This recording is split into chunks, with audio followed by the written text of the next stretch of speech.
Hi, everybody. Welcome to English Digest. I'm Tom. Hi, I'm Stephanie. It's our fun unit for the month of September. And, if you write things down, you can sort of study your penmanship or your handwriting, and that can determine the kind of personality you have. Did you know that? They can analyze it, sure. We're actually going to be talking about the meaning or the secret meaning behind just your handwriting in general. Yeah, I don't think a lot of people are handwriting these days because you can basically write everything on your screens.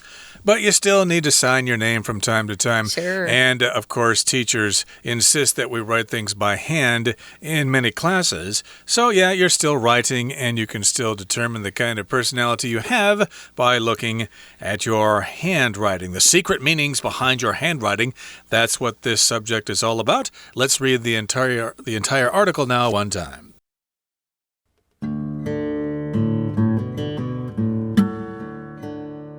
What does your handwriting look like? Are your letters large and loopy? Do your words lean to the left or right? When you put pen to paper, does your hand rush across the page, or do you write slowly, pressing firmly into the paper? It's possible you've never reflected on your handwriting. Some people, however, think the answers to the questions above have a lot to say about the type of person you are. Graphology investigates the physical characteristics and patterns found in handwriting, using them to analyze a person's personality and even their emotional state at the time of writing. Graphologists consider the size and style of the letters, the spacing between words, and even where on a paper a person writes to determine everything from a person's perspective on life to their level of creativity and ability to keep secrets. Classified as an observational science, graphology can't be studied by the conventional scientific method. Instead, observational studies are done by monitoring events or people over time and documenting the results. Unfortunately, this means there's no indisputable evidence proving that graphology is valid or objective. Handwriting, like personalities, varies wildly, and there's no way to prove that writing styles definitively correspond to specific traits. Despite this, graphology has still found its way into several professional fields, including human resources, HR, education, and psychology. In HR, graphology might be used to establish which employee would benefit from a promotion or a transfer between roles. It might also be used to assess job applicants and find the people with the right traits to fill vacancies. For example, an employer might want to hire someone approachable and friendly for a sales position rather than someone shy who prefers to keep to themselves. Similarly, a guidance counselor at a high school might use graphology to help students select an appropriate career path or university. Finally, a psychologist might employ graphology to better understand how a client is feeling during a therapy session, or even decide what the best treatment option for their needs is. Okay, let's take a look at this. This is our fun unit. What does your handwriting look like? I remember I had a friend for a long time. We'd been dating, and I never noticed his handwriting until he wrote me this letter, and I thought, wow, he's got messy handwriting. Or there's also my mother who writes she always had the same style, and it was very consistent, even as she got older. And then I look at my brothers and sisters, I check their writing out, but I never put it together with their personality, and that's what they're kind of trying to do here. Exactly. So you could believe this, or you might not have to believe this, but it's kind of fun to talk about. Does your handwriting reflect traits in your personality? So yes, we're looking for the secret meanings behind your handwriting. What does it mean? Do you write sloppily or do you write neatly? And does that indicate the kind of person you are? What does that mean? Well, yeah, here's the question. What does your handwriting look like? Mine's kind of sloppy, even though I do try to write neatly sometimes because I think cursive writing looks pretty cool. See, and I don't even know what your handwriting looks like. And how long have we been working together? A long, long time. True, I haven't seen yours either. Yeah, we mostly type these days, don't we? We do. So I suppose maybe they could study our typing style, how fast we type or how hard we tap the letters on our screen. Do we use just our thumbs? That's crazy. I suppose there might be a science there somewhere. That's the first question. Yeah, what does your handwriting look like? Are your letters large and loopy? Do your words lean to the left or to the right? And when you put pen to paper, does your hand rush across the page, or do you write slowly, pressing firmly into the paper? So I guess these are different ways to write. Some people write large, some people write small, and loopy means you got a lot of curves and fewer straight lines. Yeah, a lot of circles. I remember seeing an old roommate. She had this handwriting that was very loopy. Loopy, I tend to connect with girls more often. You know, they'll sometimes put little smiling faces in their circles. Kind of funny. Well, so they'll loopy, dot their I's with a circle and not the dot. Yeah, I don't do that. So loopy can also mean kind of silly, kind of crazy. After you've been to the dentist and if they've given you some sort of numbing analgesic that numbs your gums. Sometimes people will be loopy afterwards. So do your words lean? If you lean, just means you're moving your body or you're bending your body in a particular direction. You can lean forward, you can lean backward, you can lean over, you can lean in lots of different ways. You can also just lean against something. If I'm really tired, I'll probably, if I'm standing, I might start to lean against the wall. Exactly. So, yeah, do your letters kind of lean to the left or to the right? This might be more applicable to English writing and not so much Chinese writing because I don't seem to remember people writing their Chinese characters leaning one way or the other. That seems to be something that's done with Western languages more so, but I could be wrong there. And, yeah, do you write quickly or do you write slowly and carefully pressing your pen or pencil firmly into the paper? Well, it's possible you've never reflected on your handwriting. It's possible that you never really thought about it unless you compared it with your classmates' writing and, made some notes. Oh, you write pretty sloppy and I write pretty neatly. And we kind of have a joke in America that if you have really sloppy handwriting, you might be a doctor or you might become a doctor. Everyone says you can't read the doctor's notes. Nowadays, a lot of them are typing into some sort of iPad or a computer so we don't have to struggle to read what they wrote. Well, some people think that the answers to the questions in that first paragraph have a lot to say about what type of person you are.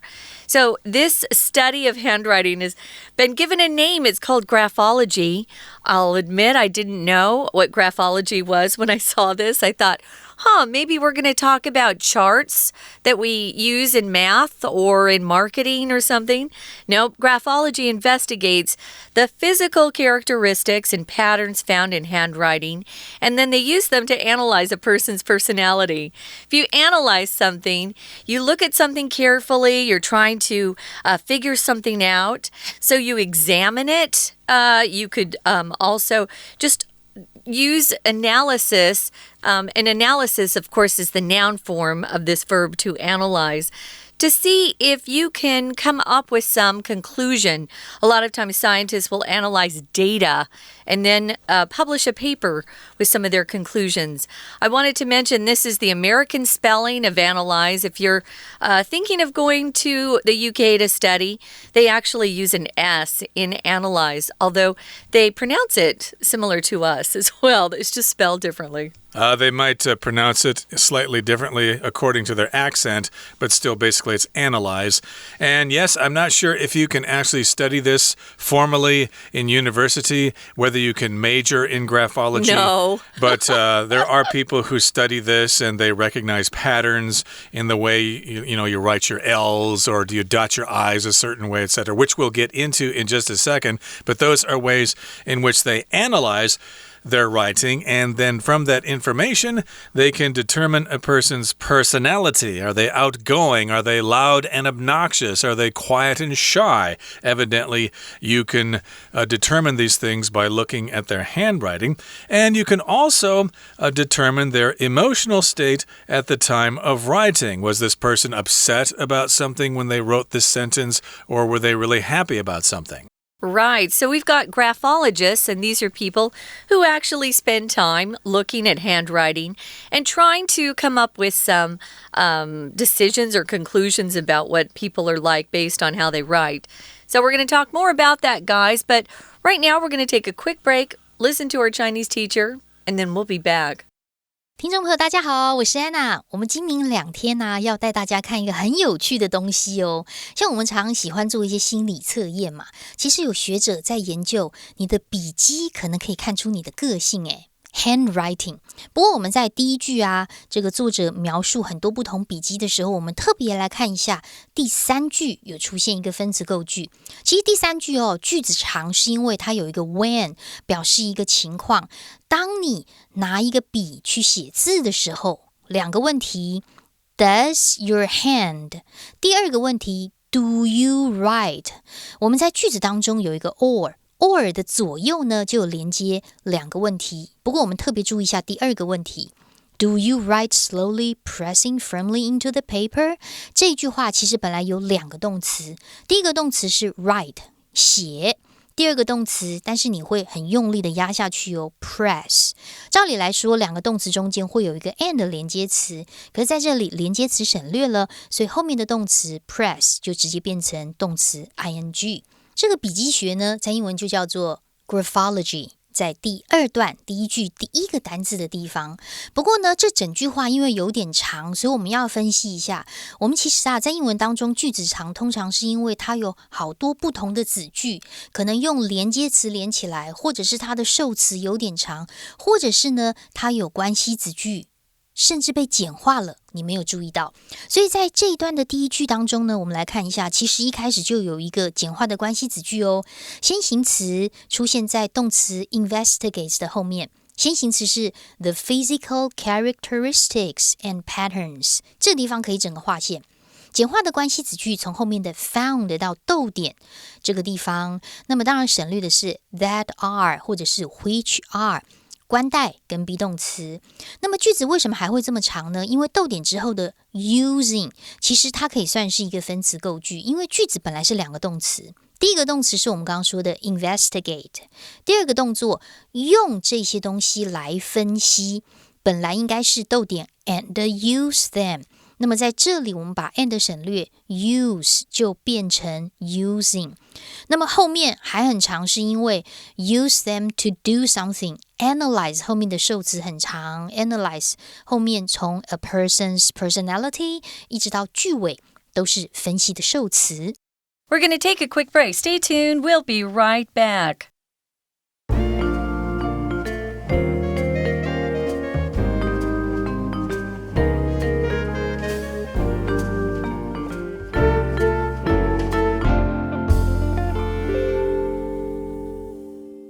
Okay, welcome back. Let's continue to talk about graphology, which is what they use to analyze your handwriting, to determine your personality, and also to determine your emotional state at the time that you wrote something on a piece of paper. Remember, this is handwriting, whether you use a pencil or a pen. It's not when you write on a keyboard, on your computer, or your smartphone. That does not count. And here's something else the graphologists do to determine these things.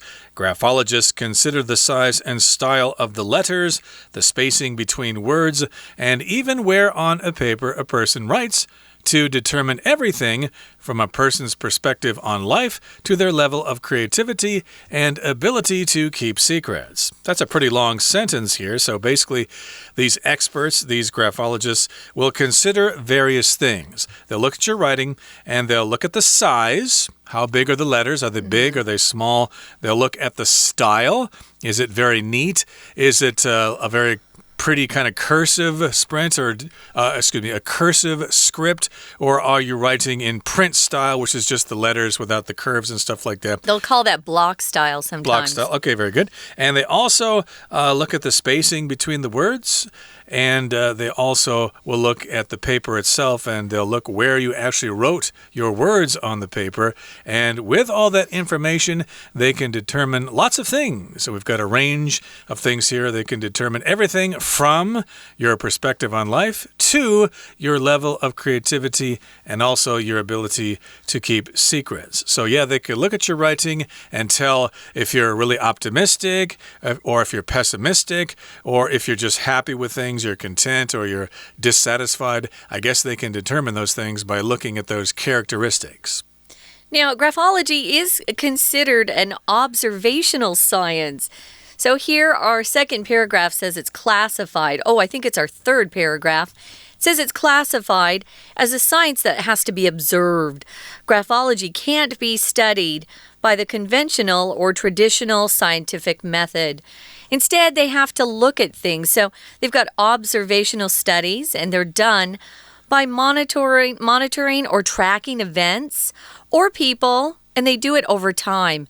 And then they document the results or what they think the conclusions should be. So unfortunately, this means there's no indisputable evidence proving that graphology is valid or objective. So it's hard to say this is really one of the hard sciences. If something's indisputable, it means you can't argue with it. Everybody has to accept what the facts are. So there's no indisputable evidence. There are no facts or there's no evidence right there that lets you know that this is a true science. So they just have to kind of observe and, over time they can come to some conclusions. So this means it proves that graphology is really not one of the hard sciences, but there's no evidence that says that it's valid or objective. So I think we can still consider graphology kind of a fun pursuit rather than someone who's pursuing maybe more knowledge in physics or biology. Now, if something's valid, it's true. It's a word we use to talk about whether something's expired too. Is your driver's license valid? Now, if something's objective, it means it's based on facts.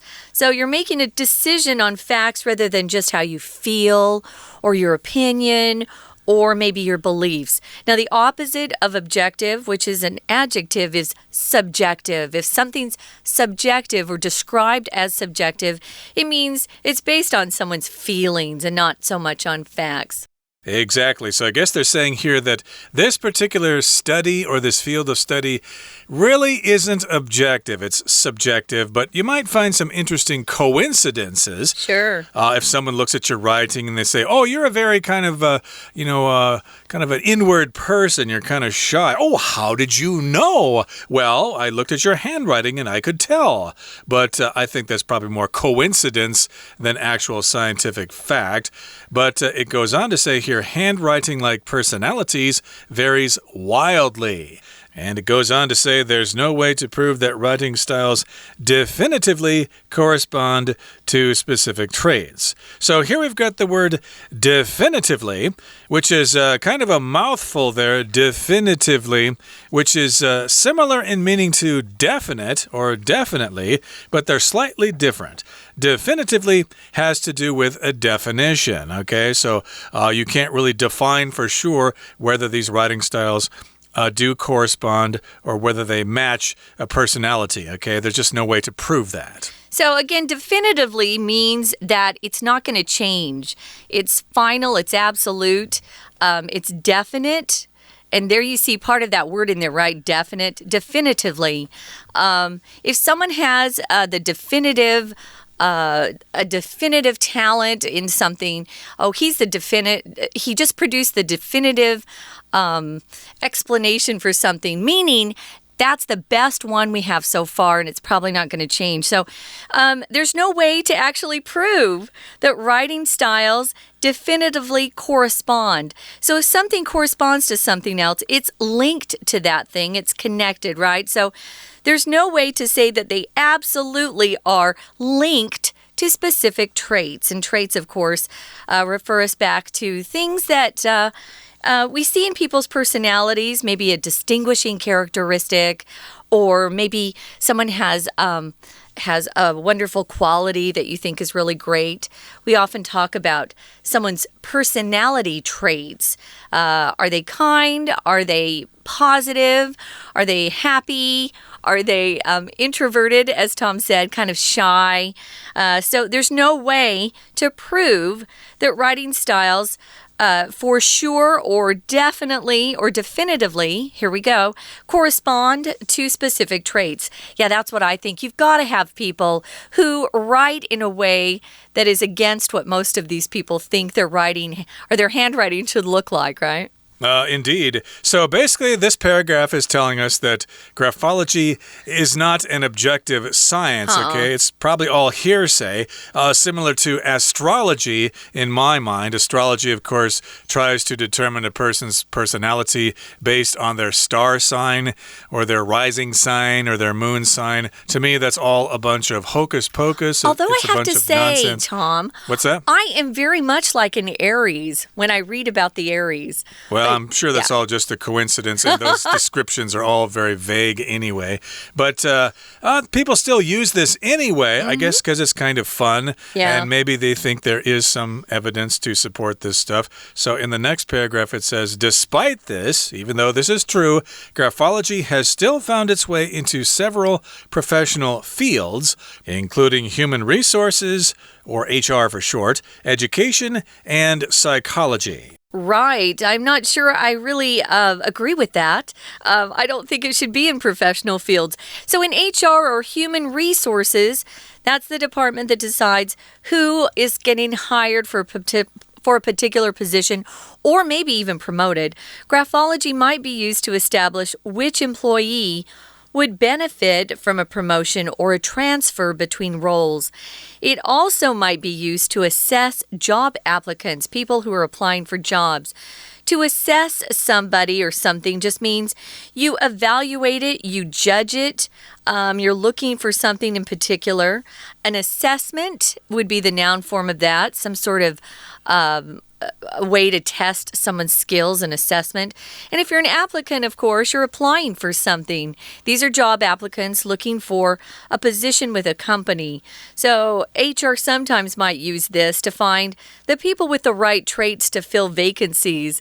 But again, I think that's a little crazy. I don't think it's professional enough to actually be used that way. So, for example, an employer might want to hire someone approachable and friendly for a sales position rather than someone who is shy. Yeah, you need someone who's outgoing if they're going to work in sales.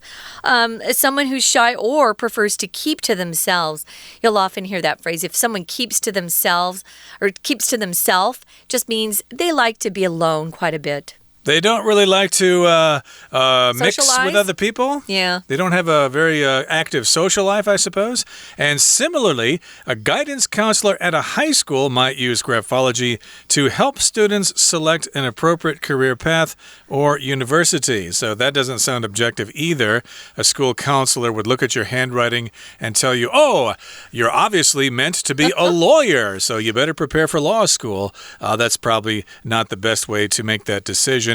And finally, a psychologist might employ graphology to better understand how a client is feeling during a therapy session, or even decide what the best treatment option for their needs is. When you go see a psychologist, you are having a therapy session. You could have a therapy session for other kinds of therapy, like physical therapy. When you go see the physical therapist, you would have a session. It's just a meeting with that person. And you might have 10 sessions included in the fee that you pay for something. So, it's interesting. I'm not finished talking about this, guys. We've got another day to discuss more about graphology and look into some of it. It's kind of interesting. We're going to talk about the meanings of some handwriting styles in our next program. But right now, we got to wrap up and listen to our Chinese teacher.